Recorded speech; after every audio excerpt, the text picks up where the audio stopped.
much does the lack of law enforcement in California or in the major cities where the rules regarding shoplifting, the no prosecution, how much does that factor in, not just to your decision, but also the cost of doing business? I'm sure you've crunched the numbers.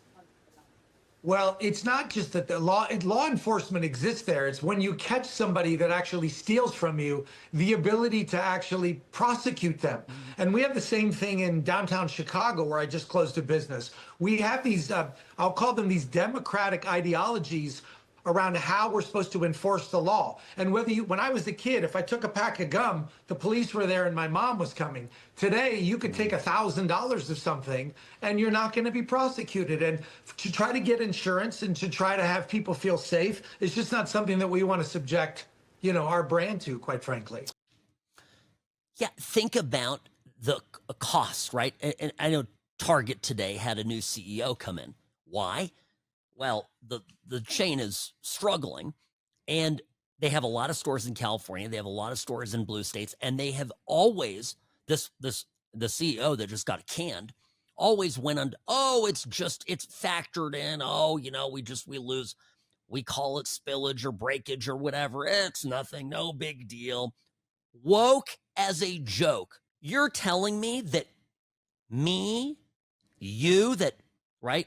I'm talking to every one of you out there listening right now. We together are paying for the thefts. Our prices on the shelves go up because of the stealing.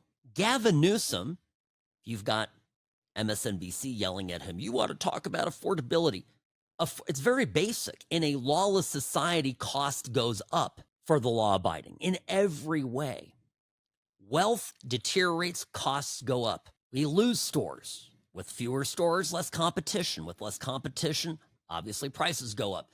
By the way, with theft, with crime, with needing to hire security, needing to lock things up on shelves, look at the CVSs that are just one by one shuttering. They're gone. And what happens? Well, you're forced to go to Amazon, right? Forced to buy online. Then people steal it from your doorstep. And they don't get prosecuted. So prices go up on Amazon. Then there's no competition. So then Amazon can jack up prices. Not because Amazon's a greedy, horrible company, because Bezos is a capitalist. And I've always maintained, by the way, I've been saying this for years, that the reason why Bezos has, for many, many years, supported wackadoodle libs is because it's good for Amazon.